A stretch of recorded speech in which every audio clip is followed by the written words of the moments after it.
Morning, my little burgers. Nice to see you this morning. Like per se, me and Sierra back out for a walk up the park. Like different area today.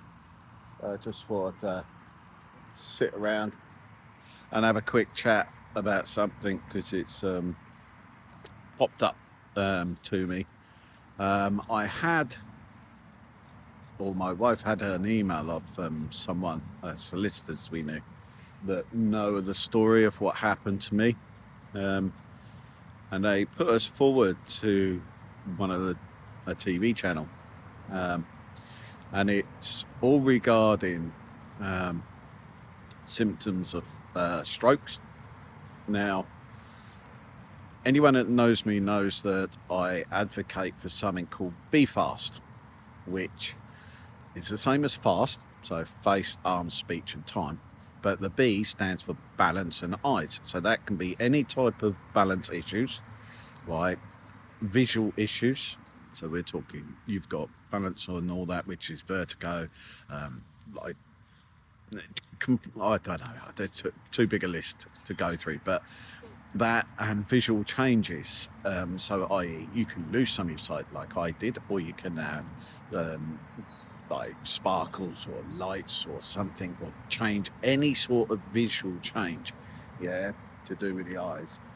And they want to promote F.A.S.T, which is fantastic. They want to do a story on it, because I don't know if people are fully aware, but I think it was last year or this year that NHS Scotland decided to put out some information that they wouldn't want to promote F.A.S.T because they don't want to inundate the NHS services or the frontline services, which I fully understand. I get that. And yes, for things that are probably not that, but if another medical personnel, like my wife, who is a nurse practitioner, so if you understand what they are, they're basically the nurses that work in MIU units, new city, whatever. They're also people that work in A&E, but on a higher level, almost like a matron, because it's the same banding as that. So their medical skills are really high. So they basically do what doctors used to do. So this is the transition that seems to have happened. So people's ideology of what a doctor is and what a nurse is, they're not what they used to be. So a ward nurse now, what they used to do, is different to what they actually do now. But getting back to the F.A.S.T, if it's trained to the frontline staff correctly, would actually change their thought process and understanding of strokes themselves, because I presented fast negative, which basically meant that that doctor was looking at me, but didn't say I was having a stroke. Even though my wife is saying he's having a CVA, he's having a thing, because my wife knows me, she's got all my metrics, she knows my base levels. So coming from a nurse practitioner, that doctor should have listened and said, oh, okay, but that's by the by, right? It's too late now, that's happened. I'm letting go of that anger. All right, he was having a bad day, he made bad choices. However, let's highlight this to other people, which is what we did to that trust. We gave them our story, we told them exactly what happened. That got put out to the trust that dealt with me, and the ambulance trust that just took too long. 18-minute response time took 2.5 hours. So these problems, so when I hear Wed Street in saying, oh, ambulance times are reduced, no, lived experience tells me otherwise. You can have a look at falsified figures as much as you want, but the actual facts of the case in my case was they haven't been. Now, that's not down to the paramedics, that's not down to this, it's a culmination of all sorts. So this could be people overusing 999 when they don't need to. Oh, I'm skint, I can't afford to get to the hospital, so I'll call 999. It's not a taxi service. These people waste time, and they actually probably hurt more people than the ambulance service are actually saving, which is not their fault.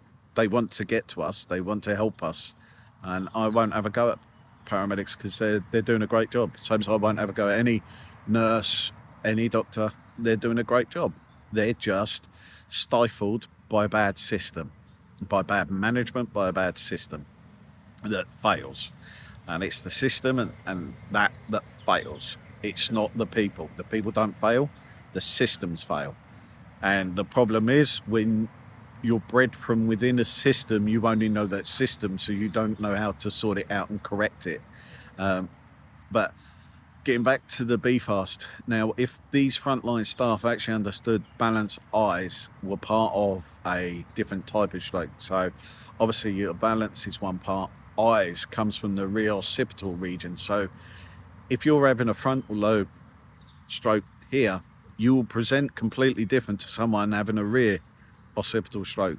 So it's imperative that F.A.S.T is basically on the front line with all the nursing and doctor staff, so they understand the differences between a frontal stroke and a rear stroke, because they present differently.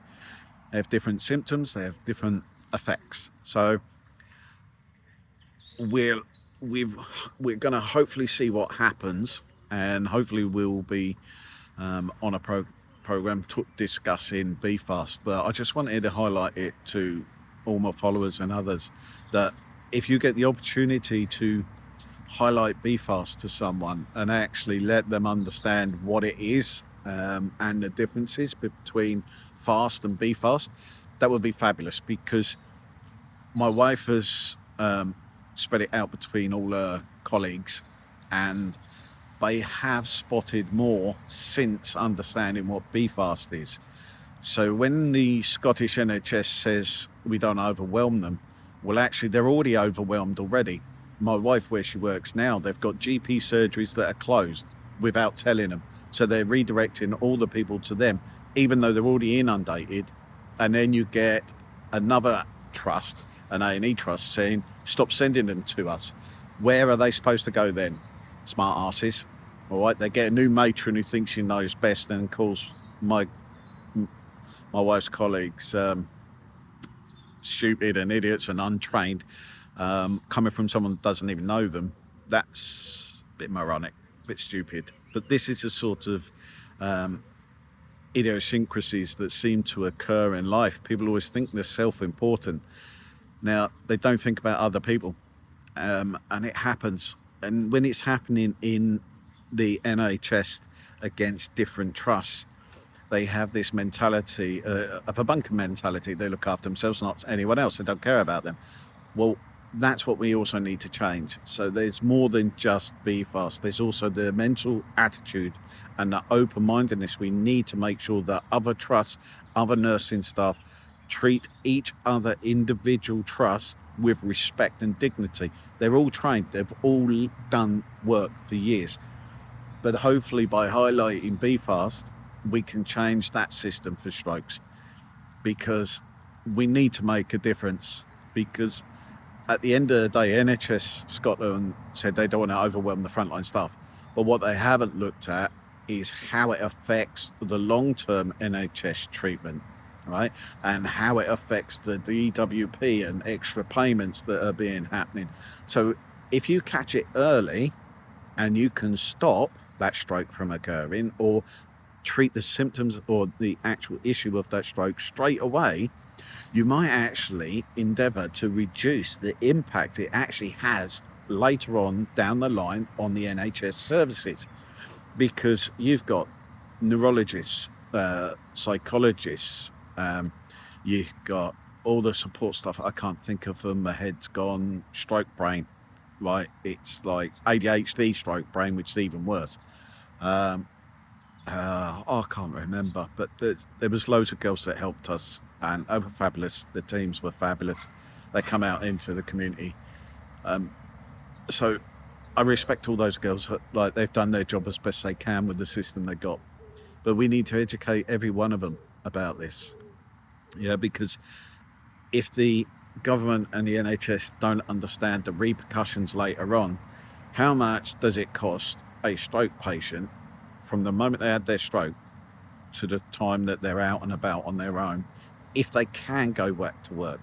if they can do something, if they're not able to do that, if they can't get in the door of an employer, how much does it cost the system? How much does it cost our benefit system? It's all interlinked. So if we catch things early, we stop that, but they don't seem to get it.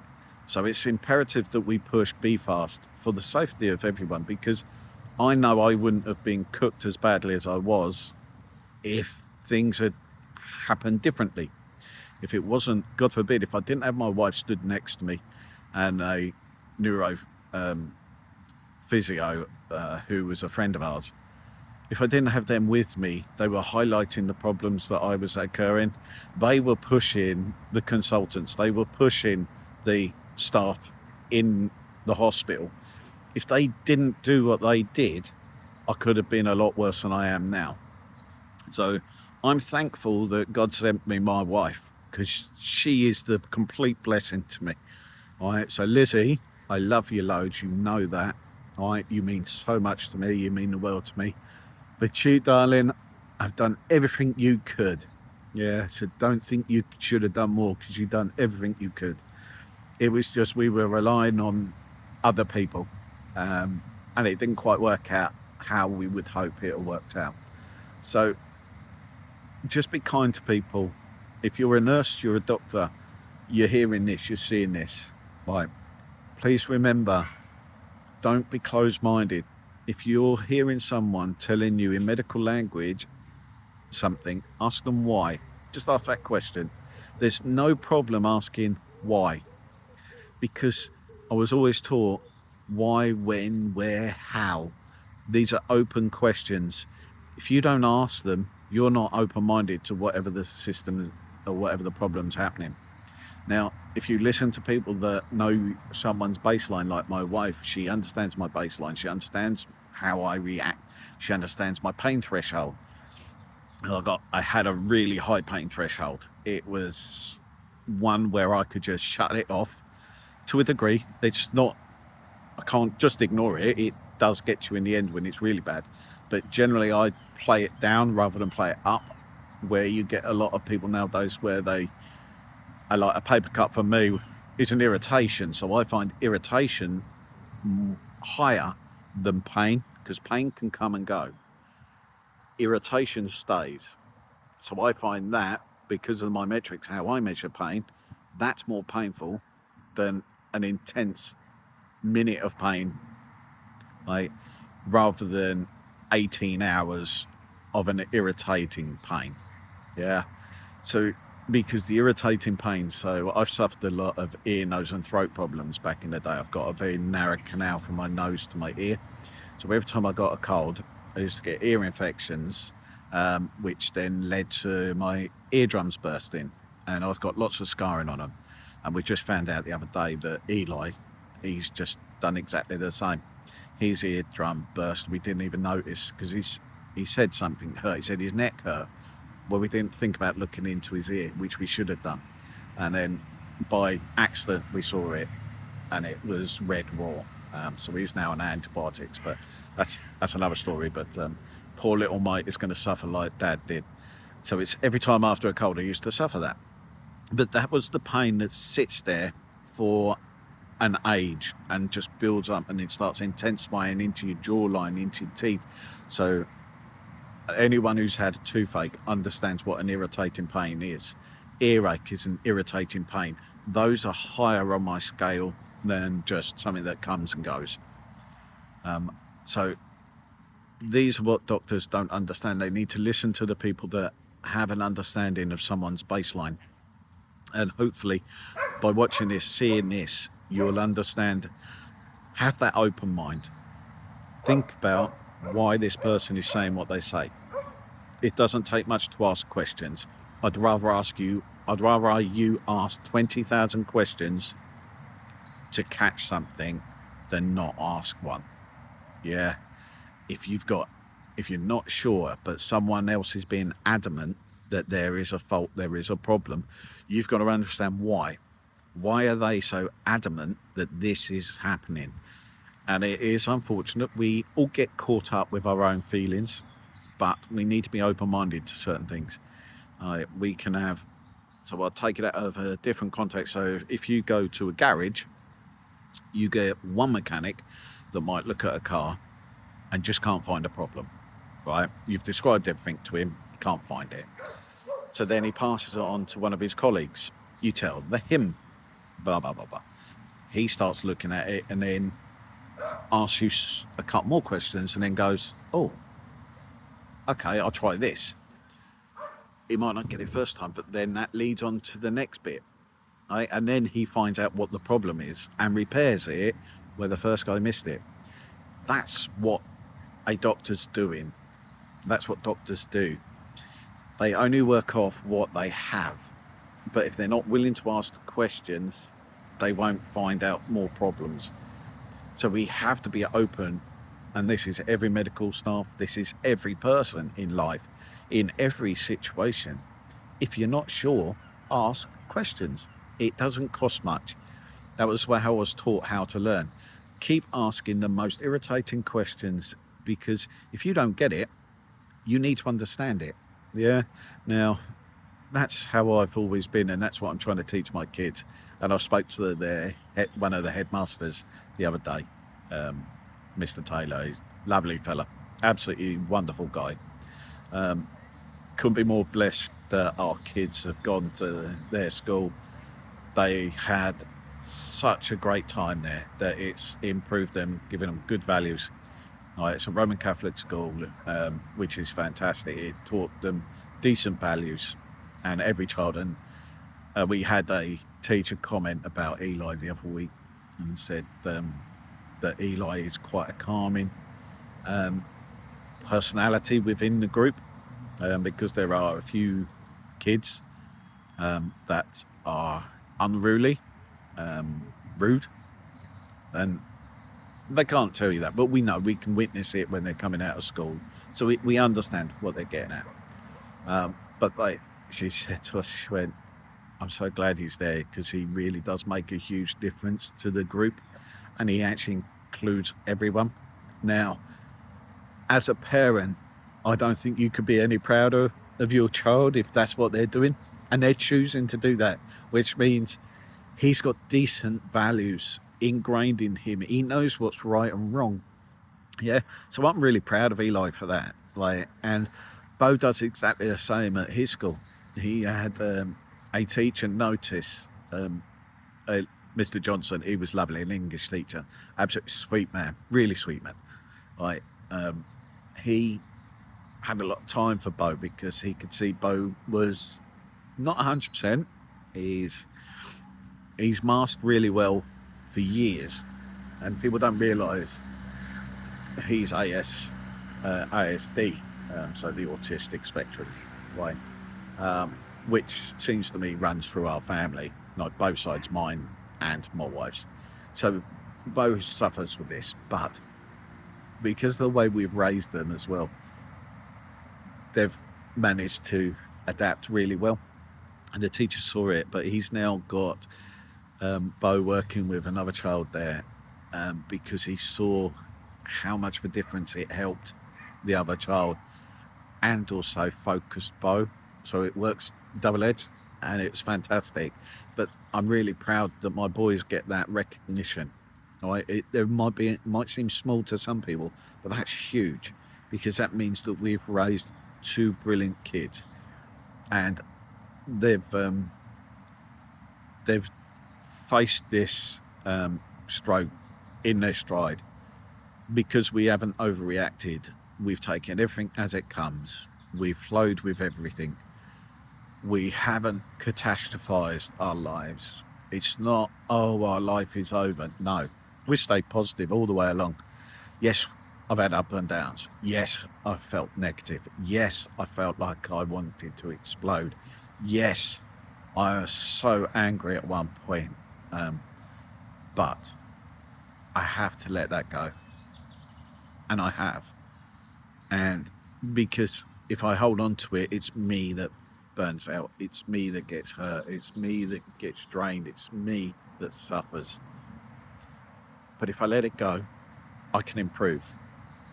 And I can get better. Yeah, which is what we've done and I've done. But the boys have taken it all in their stride as well. They've been fantastic. They've been such a support network. It's just unfortunate they've had to see it from a young age, but we all face something at a young age. What I faced has made me who I am today. I have faced some horrible things in life, things I wouldn't wish on anyone, but that's life. We all have stories. So next time you bump into someone who you're not sure of, just ask them, how are you? Are you okay? Because you never know, that might just make a huge difference to them. It might actually make them feel good. Yeah, and it cost you absolutely nothing. And you haven't done it to feel better. You've just done it to be a good person. Yeah, and that's all we need to do. Just be good people. Yeah, don't be selfish. Don't think of just ourselves. Yeah, guys. But that's all I want to do today. Just have a chat about Be.F.A.S.T and highlight that again. I really need everyone to get behind Be.F.A.S.T because I think it will make a huge difference in life. It's promoted in America, Australia, the Asia and Middle East and things like this, or not Middle East, Asia, and you know what I mean. Sorry, that's stroke brain again. I meant Singapore or Asia, that's what I meant. So yeah, do all that, guys, because Be.F.A.S.T does work. It will save someone. It may just save a friend of yours, a partner, yeah, a colleague. Yeah, so if you're looking out for it, you're aware of it, it just might make the difference. Yeah, but just remember, strokes can happen to anyone at any age, from birth, in the womb, all the way up till when you're in the ground, per se. It can happen to anyone. Yeah, so the symptoms are not all the same. Yeah, it can be part of one, part of something else. So it might just be you only suffer a facial droop, but your speech is fine. But it could be that your vision has changed, but you can walk okay, and your strengths are all there. So it's not always the same symptoms, and this is the problem with strokes. They can present differently by every person. Yeah, so there is so many variations on strokes that we need it highlighted to the frontline staff so that they're fully aware that it can lead to more.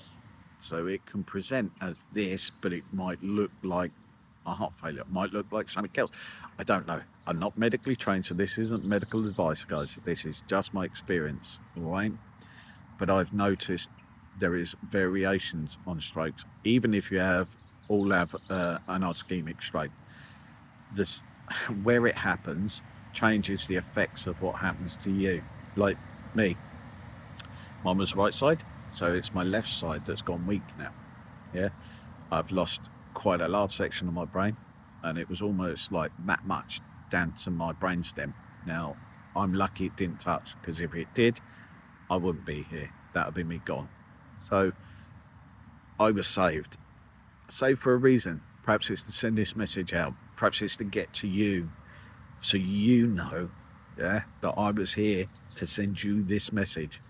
Yeah, be safe, be smart, yeah, be fast, remember it.